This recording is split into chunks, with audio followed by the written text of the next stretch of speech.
Hello everybody, welcome to Red Ben TV and your latest Liverpool news update. My name is Dan Clubb and I will be here for the next 25 minutes, half an hour or so, to have a good old chinwag about all things associated with the Reds ahead of another game this weekend. Obviously Liverpool travel to Luton on Sunday to take on the newly promoted Hatters at Kenilworth Road. But we've got a few things I want to talk about. Obviously we'll speak about sort of the games, if you want to chat about Bournemouth midweek, you want to speak about how we might line up on Sunday, feel free to do so. There's loads of different topics of conversation. Obviously, Jurgen Klopp held his press conference a couple of hours ago now as well. We've also done the match preview show. So anything you want to chat about, feel free to get involved in the chat comments. I will be going through some as we go along, as well as obviously the news stories that I do want to cover.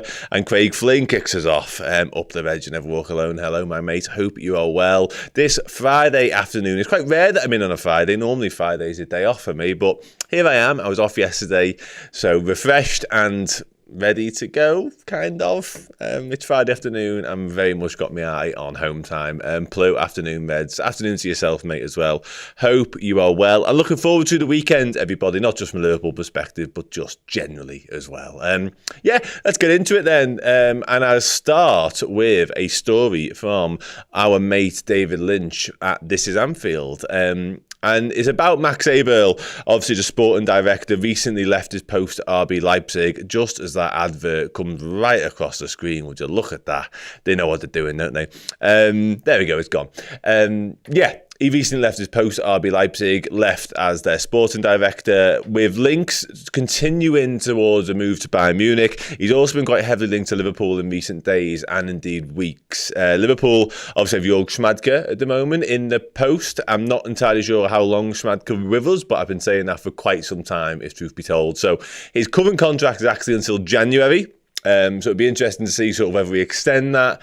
It looks like he's going to see that out at the bare minimum, which is actually what this article does say towards the bottom. But the main premise of the article is that Liverpool have downplayed the links to Max Eberl, and it says the Bayern Munich remain in the driving seat for Max Eberl's signature despite reports of interest from Liverpool. Goes on to say the 50-year-old is available after leaving his role as the director of sport at RB Leipzig in controversial circumstances. And as it says there, I was going to say this, but I realised it says it in the article, his failure to commit to the club has led to us making this decision. I spoke to Toby Altshuffle last week about that, and essentially Leipzig want him to commit and say you're going to stick around despite the interest in Bayern Munich, despite the interest in Liverpool, and he couldn't do that. And I think I'm right in saying they asked him to do that on like a Thursday, and Leipzig were playing Bayern Munich that weekend coming, so the timing was very interesting. But yeah, from a Liverpool perspective, David goes on to say the Anfield sources are playing down the chances of him arriving on Merseyside. Again, reiterating the fact that Bayern Munich are the favourites. Just want to scroll to the bottom, actually, as well. Here we go. It seems likely that he, which is Schmadtke, will now remain in post, just as another advert. God, they're killing me. Remains in post for January window, at least before the decision is made over his future. So yeah, interesting one. I like Max Eberl. I've gone on record a few times on these shows, on different shows, just saying I think Liverpool do need to sort of get their permanent sporting director in place. I think Schmadtke's done a decent job. To be honest, he received some criticism over the summer, obviously the Caicedo and the Romeo Lavia debacle. But I think ultimately, when you look at sort of the business we did get done, particularly the Gravenberch deadline day deal, you'd have to say it was quite successful. A lot of it Bundesliga based, in fact, all of it Bundesliga based after Alexis McAllister, which was a deal pretty much put in place by Julian Ward.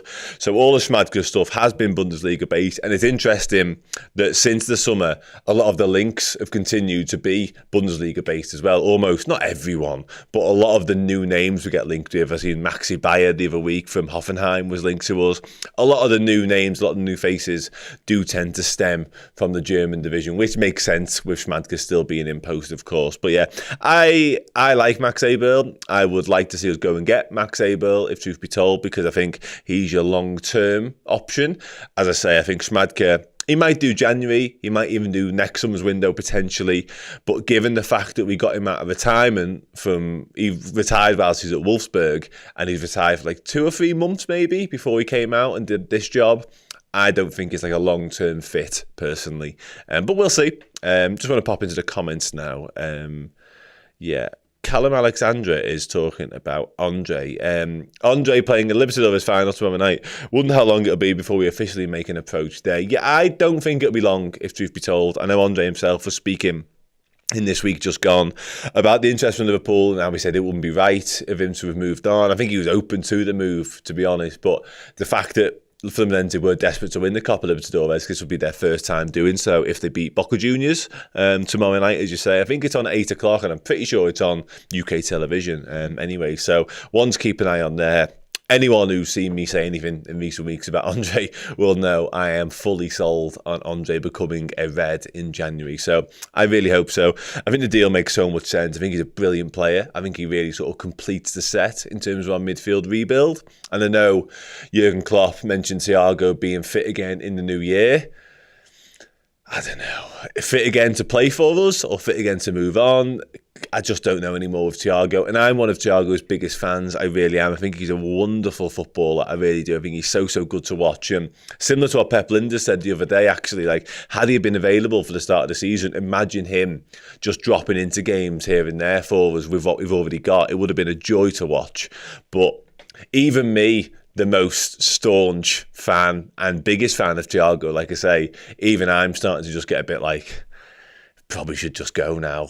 And it's crap to say it. I don't even like saying it out loud, but that's kind of where I am. So, to the point, I think Andre coming in January would make a lot of sense, regardless of Thiago's future, to be honest. Callum returns saying, seeing a lot of stuff in the Portuguese media saying the deal's already done. Fluminense said they weren't going to talk until after the final. Yeah, absolutely. I was told in the summer by a few different people that the deal wasn't done, but all parties were keen on getting that deal done. And there was some talk that it might be sort of immediately after our window, but it would make more sense that it would be after the final, because obviously they've kept progressing through the Copa Libertadores and now they're in the final. So it was almost as if they were saying, the minute we're not in the Copa Libertadores, then we'll talk. And that just so happens it could be when they're actually holding the trophy. And it would be a nice way for it to end as well for him. Obviously, there's domestic stuff still to play. I think their season ends sort of early December.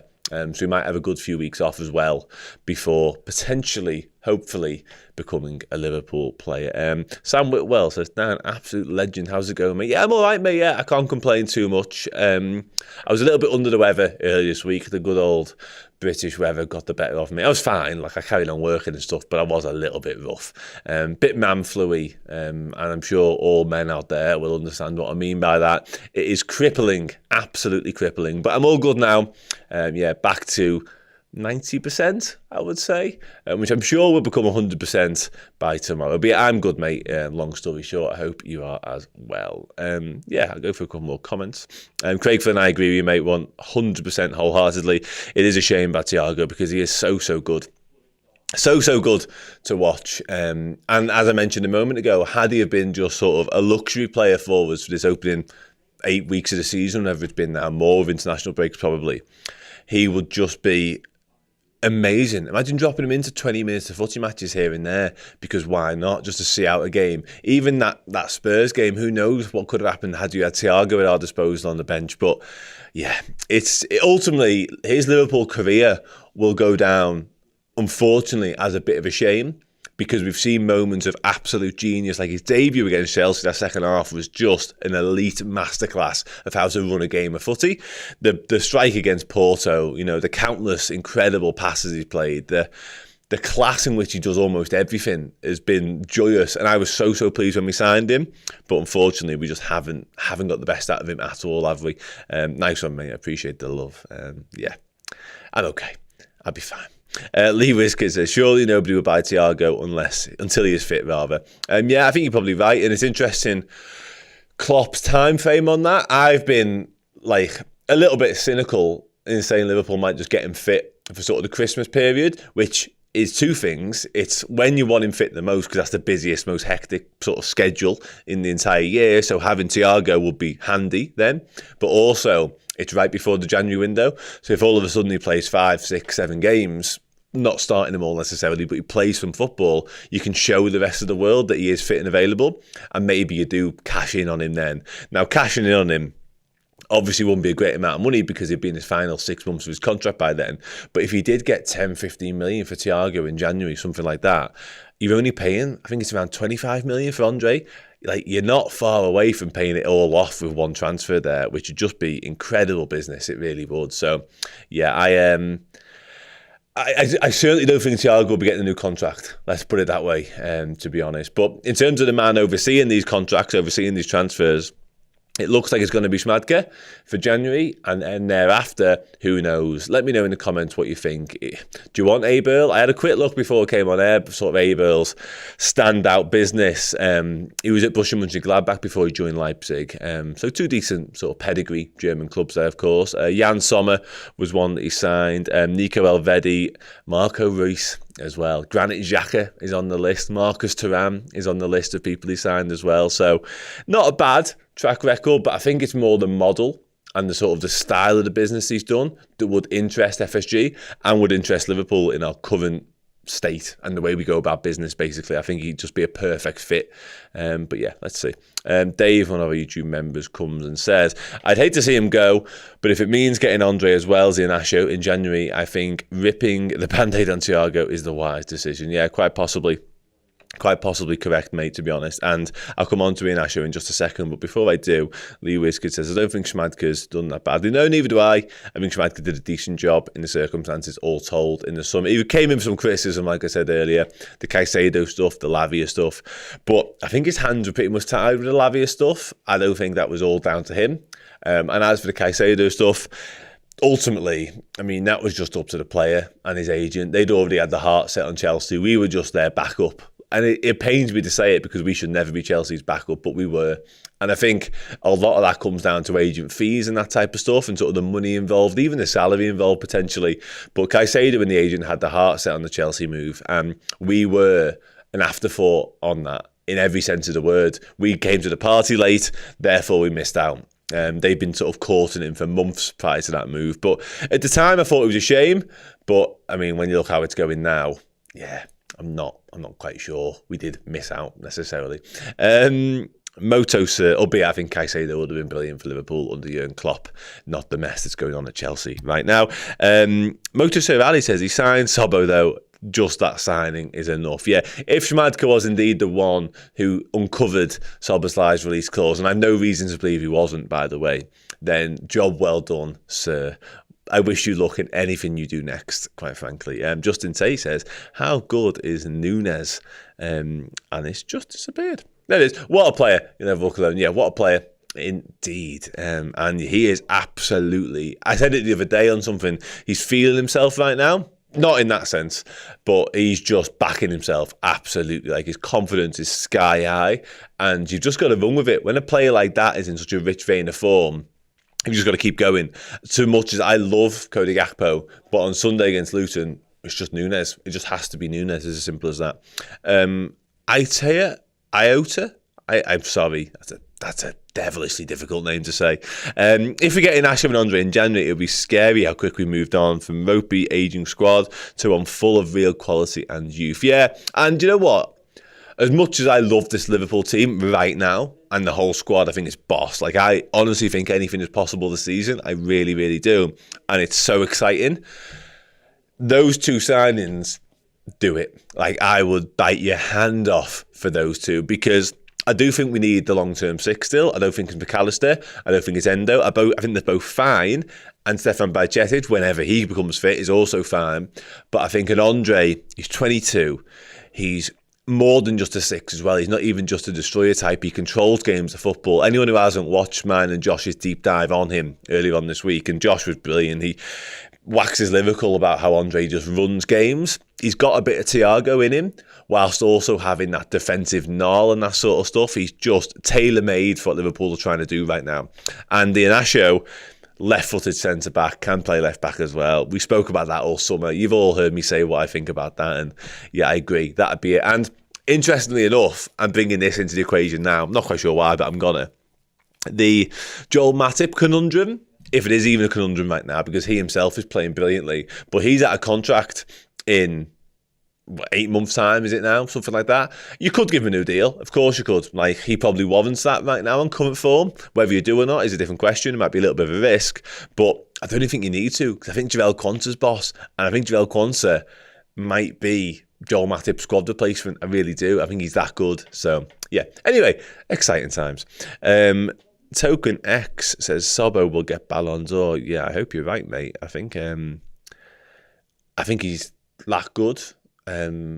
But Liverpool will have to win some stuff. And the problem with the Ballon d'Or, as we've just seen, is often your international team has to win some stuff. And Hungary are no sort of minnows, but they're not. Are they likely to win like a World Cup? Possibly. They used to be incredible years ago. They used to be absolutely phenomenal. But yeah, the point is, Szoboszlai would have to be literally ridiculous to win it. So therefore, it's very, very possible because he is literally ridiculous. Lee WizKid says, Josh is hard to impress as well. Yeah, he can be, mate. I've come across that many times. I've hosted 5 or 6 deep dives with him now, something like that. And yeah, I'm ever the optimist, as you may have noticed on some of these shows. But he can be a little bit...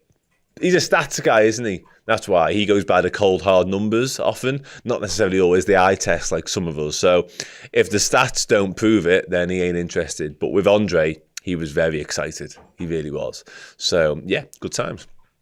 Craig Flynn makes the point. I think we all forget how young Liverpool's midfield is, but it's also very talented. Yeah, it is. And Andre fits into that category as well, fits into the criteria there because very, very talented, only 22 years old. And you're going to get a very exciting player right now, but you're also going to get him for the next 5-6 years right in that sweet spot, right in the prime. So yeah, exciting times.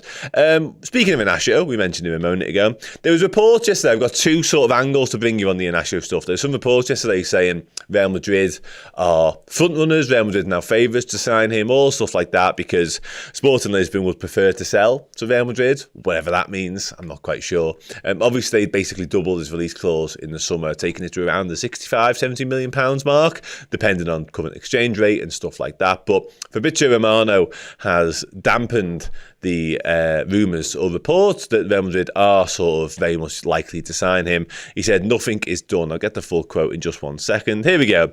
He said, what I can tell you at the moment from what I'm told is Real Madrid have not agreed anything with Sporting for Gonçalo Inacio. There is no agreement. There is not even concrete negotiation at this stage. Probably this rumour is coming from the mission of Real Madrid scouts who are always around to keep an eye on clubs' talents, players. Okay. Nothing is done and guaranteed for the January window at the moment. The situation is still quiet and it's just about normal scouting for a very talented player. He goes on to say, and this is the important bit, of course, from Liverpool perspective, remember what I told you 1 month ago about Gonçalo Inacio? He's on the list of many clubs in England for a long time, including Newcastle, including Liverpool, but also Manchester United are exploring the conditions of the player. And it mentions it there, actually. At the moment, it's about scouting. There's still nothing concrete. What's real is the release clause of €60 million, £52 million. We'll keep you posted if we hear more news about that. So, 52 million quid. That's less than I said a moment ago. Let's see what we think. AWSC is not having it because they say the Inacio link makes no sense to me. If we are seriously interested in him, we should have got him before he signed a new contract with Sporting Club. Yeah, I get that. His release clause, and he goes on to say, now he's cost more.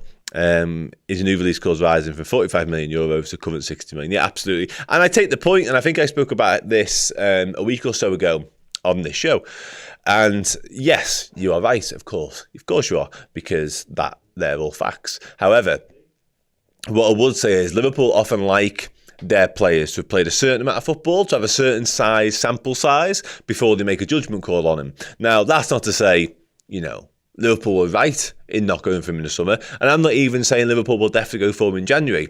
However, my sort of reasoning, if anyone wants to hear it, is that Liverpool might have wanted to see a little bit more, potentially, because we've done that in the past with players. We've not sort of jumped the gun. And also, there's a budget thing here as well, because albeit people will point to the Caicedo bid, which was very real, of course, of 110 million, or 115 even, and say, well, you're willing to spend that.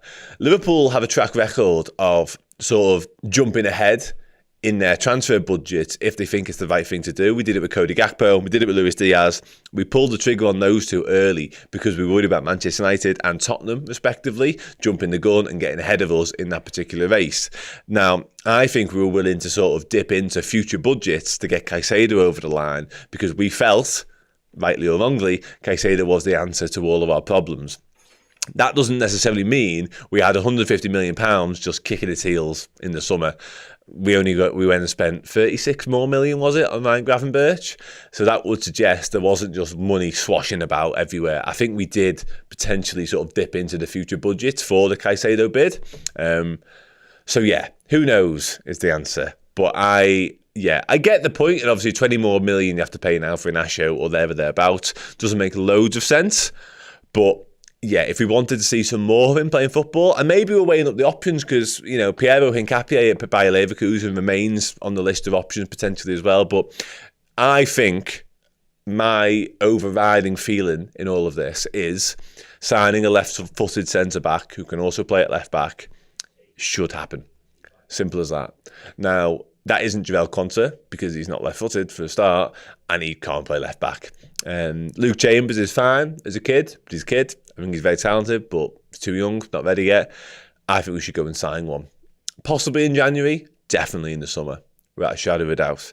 If we only got Andre in January, I could be okay with that. I can make peace with that. The Robertson injury complicates this a little bit because obviously the need for further reinforcement on that side of the pitch, and that side of the defence in particular, is stronger now. Of course it is. But yeah, I want to see us do it, basically. So yeah, let's see what happens. Callum Alexandra returns, says, recently Liverpool haven't been great at being told you need to spend X or we put the price up. We don't negotiate with economists. Yeah, I think we've seen that with Southampton a little bit. I don't know what that means, but thanks anyway. That says Mattinho. That is a name. Craig Flynn says, Hincapié or Inacio will be sound. Yeah, either of them, to be honest. I said this last week, actually. I'm not like overly, it has to be that one or it has to be that one. I'm not sort of staunch in my, I don't want him, I want him. Either of them. And I'm not even sure entirely that, like, if we signed one of them, they'd play all the time. Because essentially the spots they're coming in for is a bit of Virgil van Dijk and a little bit of Andy Robertson when fit. And I think we'd all agree that, you know, both of them are more than capable of starting most games still, when fit, of course, in Robertson's case. So, yeah, it's not a necessity that we need them to come in and hit the ground running straight away. Either of them would have time to adapt, time to settle in, time to learn the league, etc., etc. So I think we could we've got a little bit of leeway in making the right decision. And maybe that's why we didn't sort of go for either of them in the summer, because we wanted to see more football, both of them. Bayer Leverkusen are flying in the Bundesliga as well, aren't they? So Hincapié, I don't think he's starting all the time, to be fair, though, for Xabi Alonso's side, which is interesting. But yeah, it'd be interesting to see what we do. And likewise with Andre, actually, in January, because I don't think we need Andre to come in and necessarily be the guy straight away. He's got to play football for us if he signs, like, no two ways about that. There will be games whereby he starts, there'll be games whereby he comes in from the bench and stuff like that. But when you've got an adapted Endo 6 months further down the line, and you've got McAllister still more than capable of doing that job in certain games, you don't need Andre to be amazing from day one. You've got time. It's a new league. It's a completely new continent for Andre, let alone new league. So don't need to rush him, is what I'm saying. Don't need to rush him.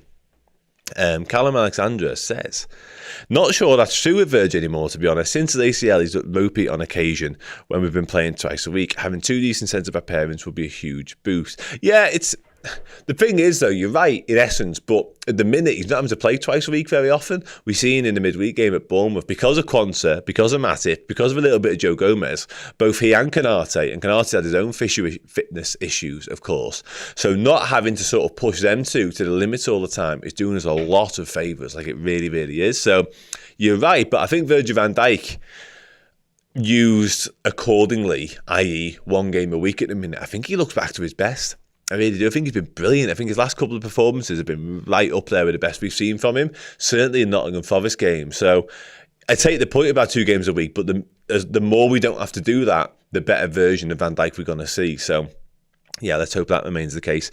Luke brings another suggestion in. Medina from Lyon in the French League can do a job too. Who else were we linked to in the French League? Arthur Thiat from, wasn't Nice.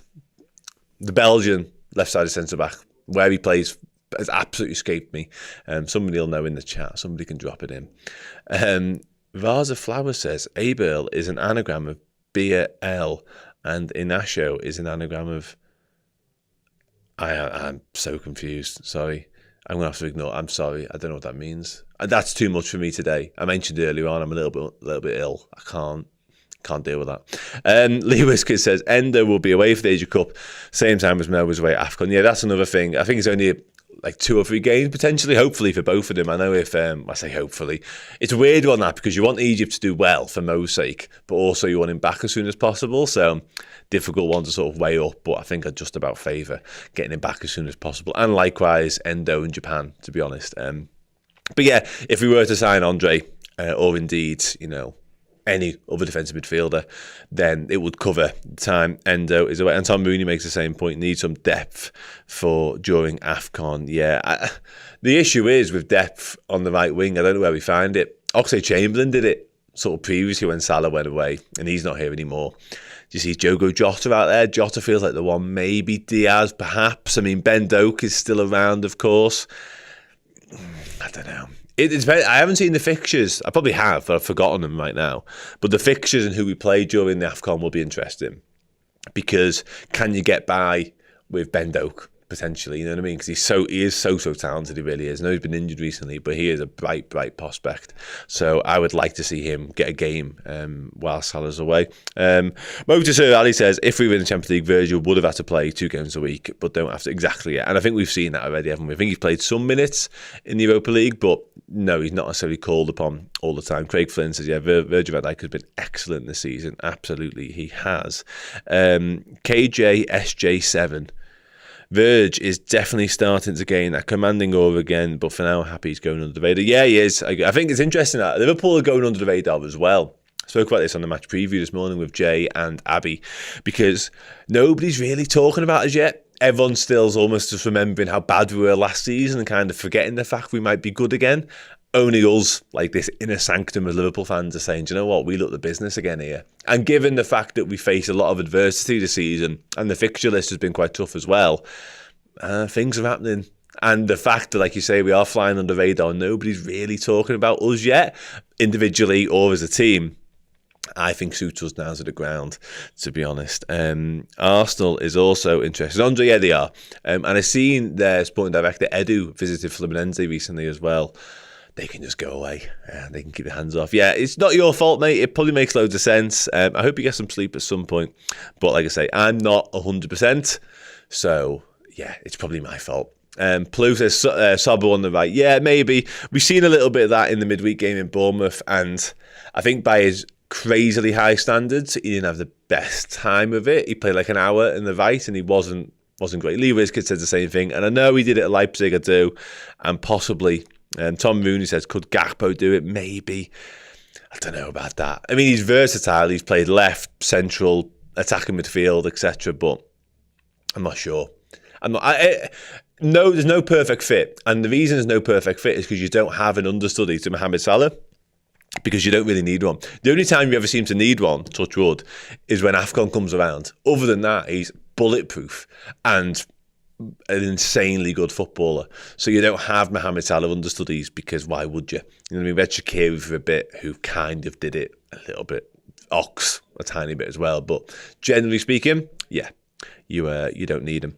Yeah, I agree with that, Tom Mooney. I'll go through some last comments now and then I'll wrap up the news. On the Diaz front, I think I mentioned him a moment ago, Klopp did confirm this morning that he's back in training.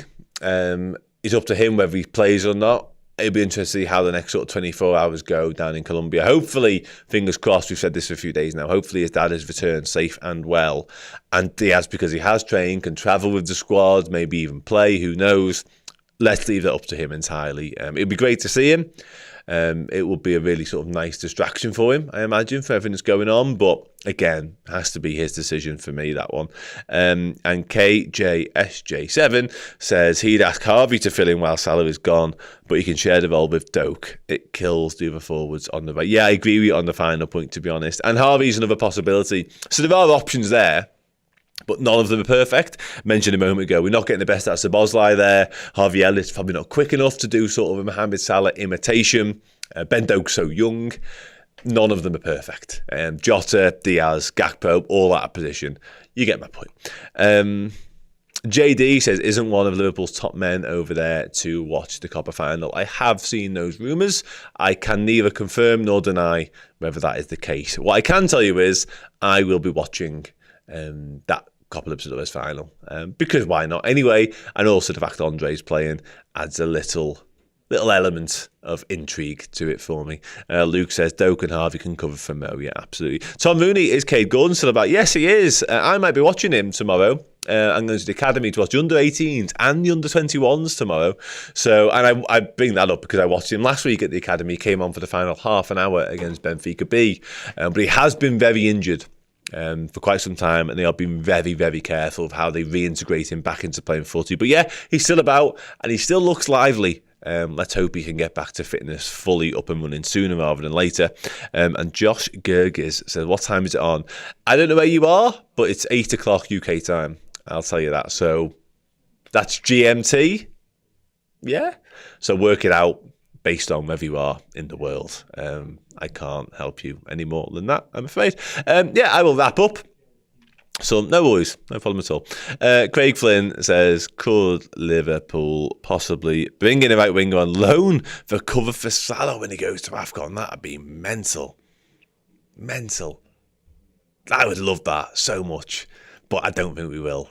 No, mainly because nobody would loan us a player of the quality required. Like, if you could loan someone good enough to do that, or loan someone better than Harvey Elliott, Szoboszlai, Jota, Diaz or Gakpo doing it, maybe, or Ben Doak for that matter, maybe, but I don't think that exists. No club in their right mind would loan us. You'd have to get somebody like out of season, like somebody from South America, somebody from like the MLS, or somebody who isn't in the peak of their season right now, outside of Europe, essentially, which feels difficult to do, doesn't it? But I could be wrong. Somebody could be out there. Yeah, anyway, wrap up. Max Eberl links downplayed to Liverpool, which is a shame because I really want him. Let's see what happens. Nothing confirmed yet, but Bayern Munich remain the favourites to bring the 50-year-old sporting director to their club. I really hope Liverpool can do something about that. Fabrizio Romano said that nothing is done when it comes to Gonçalo Inacio, said he's on Liverpool's list. So let's see what happens in January on that front. Luis Diaz is back in training, as I mentioned, but it's completely up to him whether he plays on the weekend against Luton Town. There was one more I wanted to touch upon. Dean Jones told Give Me Sport that Thiago could be on the move in January, but we had a good old chat about that anyway, didn't we? So thank you so much for watching. Thank you so much for listening. I apologise for being slightly unwell. Hopefully I'm back to my full strength by next week. Have a good weekend. I might see some of you on Sunday for watch along stuff and build up stuff and all that other stuff as well. Take care, look after yourselves, and yeah, see you soon.